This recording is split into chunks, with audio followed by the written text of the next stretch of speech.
Good morning, everybody. It's Paul reporting live from my sofa. If you like what I'm cooking and you want to know when it's being served, hit the subscribe button, click that dinner bell. When you hear it ring, pull your chair up and let's get to dishing.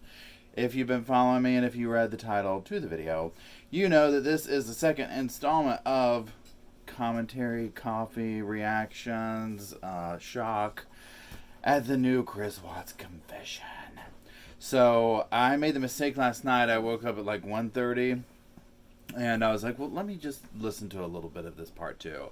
And basically I've been awake ever since, and it's 9 o'clock, 9:30 right now. And some of you probably were talking to me on the chat room area over there or whatever in the comment section about a little bit. Part two, oh my gosh. And actually my notes did save this time, so let me pull them up and let's just get into it. Because, yeah, I definitely have some stuff to say. So, let's see here. So, I'm just going to go over some keynotes. So, the main thing that we're going to be discussing here again is his demeanor in this, because I just, by the end of it, and maybe it's because I was sleepy and couldn't fall asleep and yada yada yada, but I was just like, I want to hit him in the face with a piece of plywood. I mean, he just infuriated me. Everything about him. So, there's that. Definitely have more NK stuff to talk about. I mean, same thing with that. I was just like, oh, nope, done. His parents, his sister, a few things to say about that he brought out. One thing that I think is interesting is, like I said before, I mean, he doesn't really do any of these people any favors, and I don't think it's intentional. I think that he's just saying what reality is, and reality for all these people surrounding him is not that cute. So, and then of course he goes into more detail about the actual murder. He goes into detail about the exact, supposedly, way things went down between him and Shanann, and we'll get into that. So, let me go. So, I'm going to go, whoops, come on phone, come on. Okay, there we go. Okay, so first things, in the beginning, like where they're kind of talking, he gets back from lunch, and he mentions that he's, worried about the house. Because they were saying, I guess he wanted to know if they wanted to check on it, something, I'm not sure. But I'm just thinking, I'm like, well, I don't think it's set in yet that he's never leaving prison. He says that, and he's, like, aware of it a little bit. So he says, but I don't think the reality is, because I'm sitting here thinking, it doesn't matter, that's done. I mean, last I heard, I think that they were putting it up for auction or something. So, I was just worried, that people are going in there. It's like, no, your house is sealed off. The pipes, the water's shut off. Don't even worry about it. Okay, let's jump right into and again, I'm just going in the order of my notes here. Let's jump right into his explanation as to how he murdered Shanann. So, right off the rip, I don't believe him. I don't think the cops believed him. You saw how they gently were like, well, now they'd swing back or circle back around just to kind of be like, that doesn't, well, if I did this with my wife and I'm just, playing devil's advocate and da-da-da-da-da. Again, they're getting very good information out of him, and he's being very willing to it. So I think the parts and I think they know him well enough, and this is my opinion, and someone said it in the comment section, I just read it, but I can't remember who said it, so take credit for it if you're listening to this, where they were like, oh, he's going to be like a case study for them, and I do think so. I think they will totally go back and visit him again, because I think that he probably is a gold mine of information for them, in a sense, just because he does seem to be so, each time they visit him, he comes forth a little bit more, gets a little bit down to the truth, and it's just, there's something so bizarre about the way everything went down with him. I mean, it doesn't make sense. So, anyways, let's see. So he says, like, basically he got back in bed. He's trying to do this whole thing where he's like, well, I nudged her to, I'm talking about Chris and Shanann.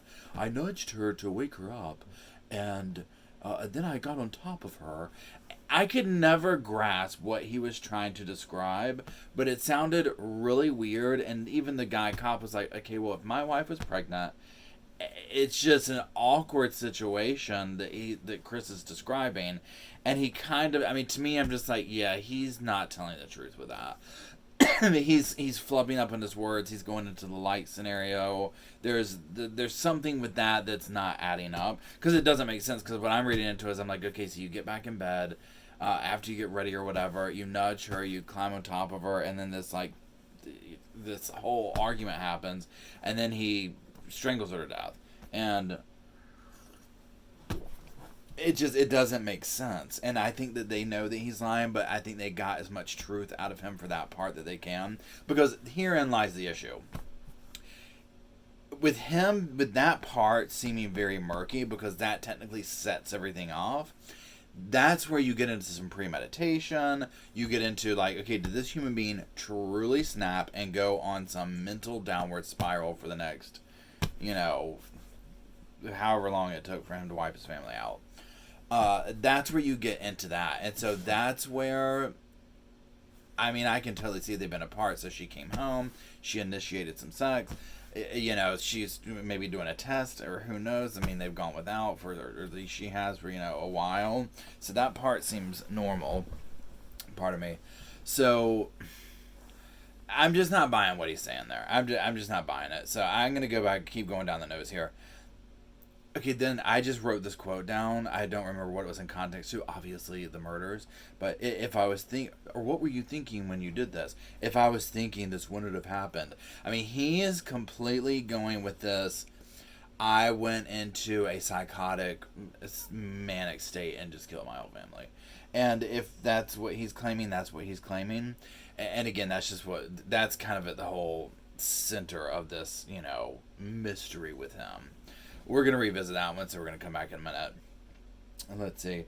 Okay, so then they get real big onto, did you know that, really getting down to, were the girls alive when you were there? Or do you want to tell us, anything different? Given it, now's your chance. And he was adamant, and I do believe at this point, I'm just like, no, the girls were alive when they left the house. Because he's being way too detailed about that. And again, like, why would you lie unless he's trying to just horrify all of us, which could be an option. So, but let's see, how did he say it again? But he evades questions. So when they're just like, did you know you were going to kill the girls? Because I think that's what gets so bizarre is, because again, if you've watched Snap, if you've seen things, you see these people who snap or lose it, and in a heat of moment or passion, they kill their spouse, they do this, or road rage, or whatever it might be, but then it's like, okay, so if you put yourself in some place to say, okay, and I'm not saying this is how I feel, but let's just, suspend reality for a minute. Okay, we're going to put over here that you killed your wife, she upset you, it's not right, it's whatever, but you did it. Okay, so this happens. But then we have to go over here to the kids that, it makes absolutely no sense. It just makes no sense, according to his thing, because I'm just like, so what, this manic episode just continued on with your children after, you got the wife dragged down to the car, 45-minute drive. The whole 9 yards. I'm just like, really? I'm not buying that. So he's very evasive about, did you know you were going to kill the girls? He does not want to answer that question. I think he knew. I think he knew he was going to. Do I think it was completely premeditated? And someone was mentioning this in the comment section. I don't remember who it is. They were basically saying, if this was premeditated, it was the sloppiest premeditation ever. And you were so right. Because I'm just like, okay, if we go with it's premeditated, what an idiot. What an idiot. It just doesn't even make sense, the things that he did. It was like, well, dude, you were obviously going to get caught, so you didn't think anything through. So I almost feel like it's like a bit of both. I just feel like something snapped in him along the way. It doesn't have to mean it's that morning. Could have snapped during the weeks while she was gone, and he kind of knew he was going to do this, but maybe he tinkered with it. I think he is someone who acts and reacts in the moment. And so something took place, and it was already there brewing. So, but yeah, I just thought it was very interesting how he was just so evasive about the girls and not really wanted to answer that question. Okay, then when he goes into some of the details about the relationships between Shanann and his parents and all that situation, and the sister and stuff, and again, I've said this in other videos, that whole scenario, I'm just like, it's just tawdry. Hearing it come from him in the context he puts it in, where, yes, this started, basically, he's like, my mom and sister didn't like her to begin with. And and I have a lot of notes, and I actually just need to read through these real quick, kind of, she's mad at it. He had this anger at Shanann, he goes back and forth. I think part of him blames Shanann for the splinter and the family situation, but hearing what he's saying, I'm just like, and maybe at this point he's not going to outwardly blame his mother and sister, whoever, because he probably needs them as a lifeline while he's in prison, and Shanann's not here anymore. So he this whole thing, well, I had a lot of anger about the family thing and I hadn't talked to him. But again, I just look at it where I'm just like, I just kind of come back to, dude, the situations he's describing, the sister wanted the kid in the wedding, or the kid was already going to be in the wedding, but she yanked him out at the last minute. These are just petty games. And again, I just view it like, I've seen some drama go down with weddings and stuff like that before, and I'm just like, you know what? If most people, and this is everyone included in here, can put their drama aside for 10 minutes to do something, that I think that hits home with people, because it's just, everybody can probably relate to, family drama, tension of some sort. And so when we see this and we're just, of course it's, my life isn't under the microscope like theirs is. None of ours are right now, so it's easy to pick apart. So, it is what it is, but I still just feel like this was doomed from the beginning. I do think that, and another thing that he mentioned, where his his mom and his sister felt like that she took them away, and that's like I think that's a normal process that a parent or a sister, I don't have brothers or sisters, but I think that's normal to feel that way. But taking it to a certain level of, well, we're gonna cause drama in your relationship now, if that's how that went, I disagree with. So I'm just kind of reading through these real quick. So yeah, he confirms his grandmother was the only one that went, that there was drama with the invitations. So it just sounds like, okay, if you don't want to go, fine, just state that. Don't play games. Don't do things with the invitations. Don't get in this, little, I want my, because I've seen plenty of weddings where it's just like, oh, it's everyone's day but the bride's day.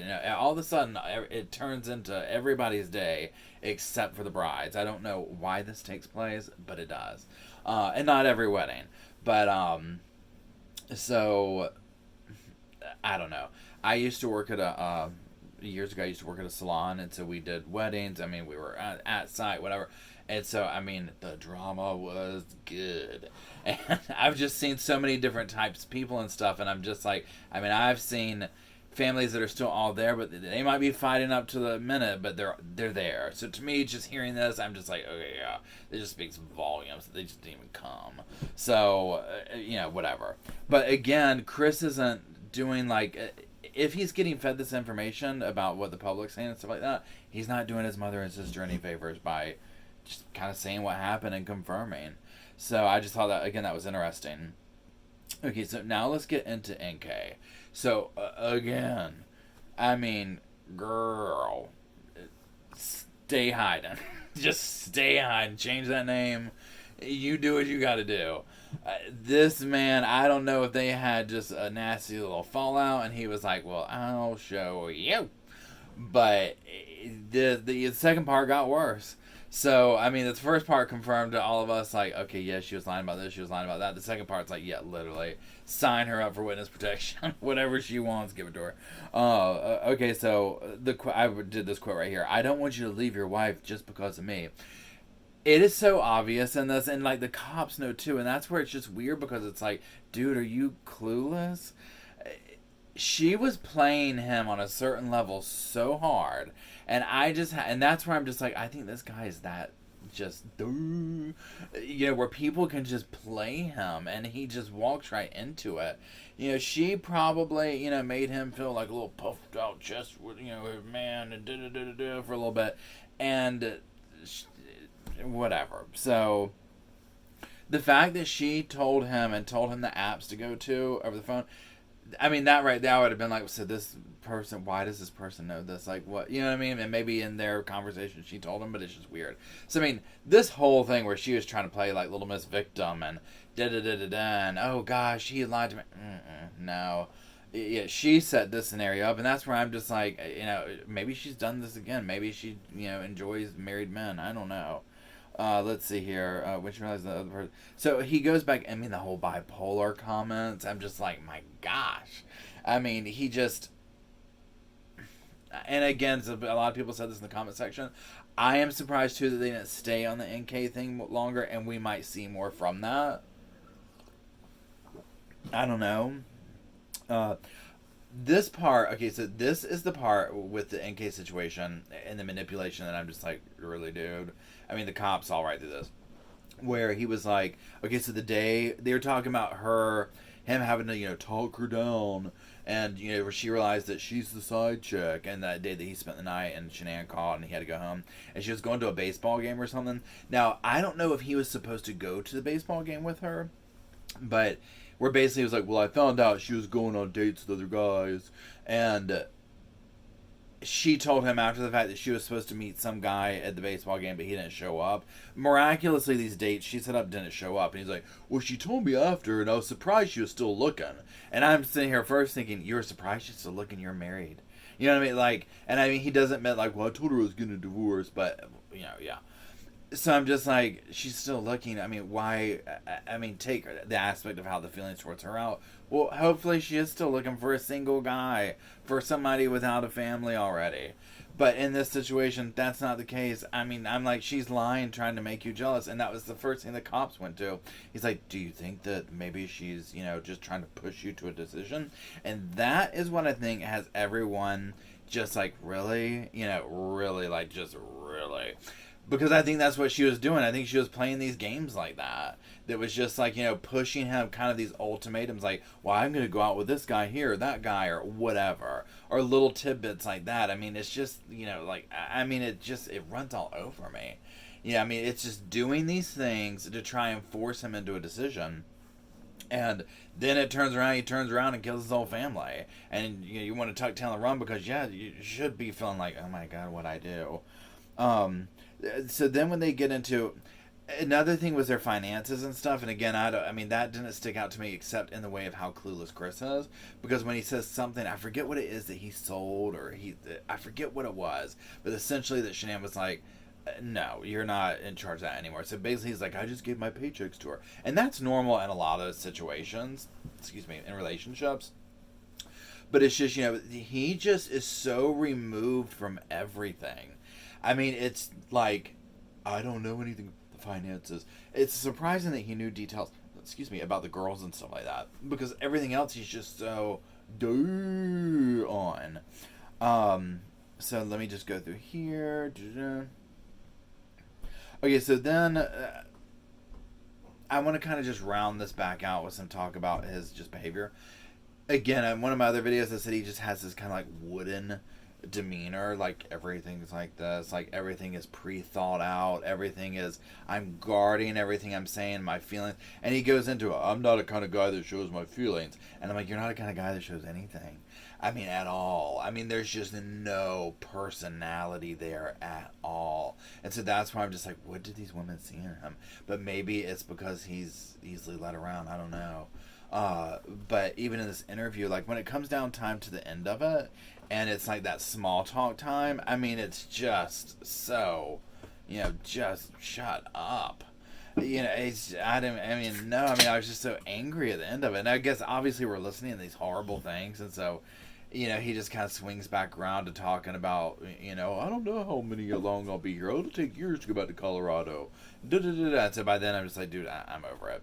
So let's see. Those were kind of the biggest things that jumped out to me. Again, it's the morning time. I just got up. I wanted to get all these thoughts out there. I'm going to do another video on this today or tomorrow or something after the whole thing sinks in. Because I do want to talk about, I've been really thinking about how I think a lot of us, I know I do, we identify with certain parts of this. Like, we can see, like, oh, okay, there's family drama. Everyone has family drama. Oh, there's relationship issues. Everyone has relationship issues. Oh, there's, someone cheating. I've experienced that in my past. Maybe some other people have. But then it goes to this level. And so I think that for me and other people, there's some definite familiarities here. I mean, these are like the cleavers. These are such the normalcy. If you looked up normal, like their pictures would be next to it. And so for this to happen, it's just like, what? Like this could be our neighbors. Like, it's just bizarre. So I want to kind of take the whole confession thing in and just do another video that talks maybe more about some abstract concepts about the whole thing. So, anyways, I do appreciate your time. I hope you all have a wonderful Saturday. I definitely am going to sit here, finish drinking my coffee, and continue to solve the world's issues. I'll talk to y'all later.